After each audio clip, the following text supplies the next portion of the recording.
2% of Hawaii's population is Black, so let's talk about invisible Blackness in Hawaii. Happy Black History Month and Happy Hawaiian Language Month. Today's Hawaiian word of the day is lahui. In Hawaii, you hear people talk about the lahui, and when using it, people often mean like group or community, generally speaking about Native Hawaiians, but sometimes used to mention like the community of people who live in Hawaii, so people who are local as well. And that fits in with the meaning of this word, which can be used to talk about a group of people, a nationality, a race, and it also means like to gather or assemble. And I'm using this Hawaiian word to illustrate a point that just because a people's demographic is a small percentage of what exists in Hawaii, it does not mean that their impact has been unimportant, especially in a place like this, where multiculturalness is the norm. Because in truth, a lot of the reason why the population of Black people in Hawaii is so small has historical roots. And I mentioned this before, it's because many of the groups that have very large demographics are closely associated with plantation life, or, like the indigenous population. Because Hawaii didn't allow slavery, slave traders and American businessmen did not want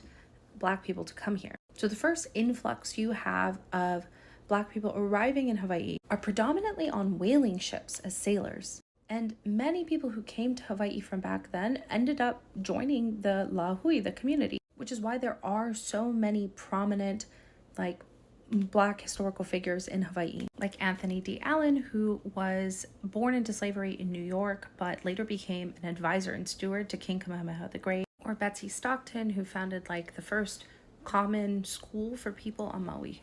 Hawaii's laws and the fact that it was a minority-majority place really shifted the trajectory of Black experience here, because many Black people who first traveled to Hawaii were not doing so as a part of a plantation or an enslavement, but for educational opportunities and professional opportunities. It was still a pretty small portion of the population. And because Polynesians can be very, very dark, it wasn't very easy to like distinguish people of being Black or not. And there is a sense of almost invisibility in Hawaii, which other scholars have talked about, the visibility and invisibility of Blackness in Hawaii.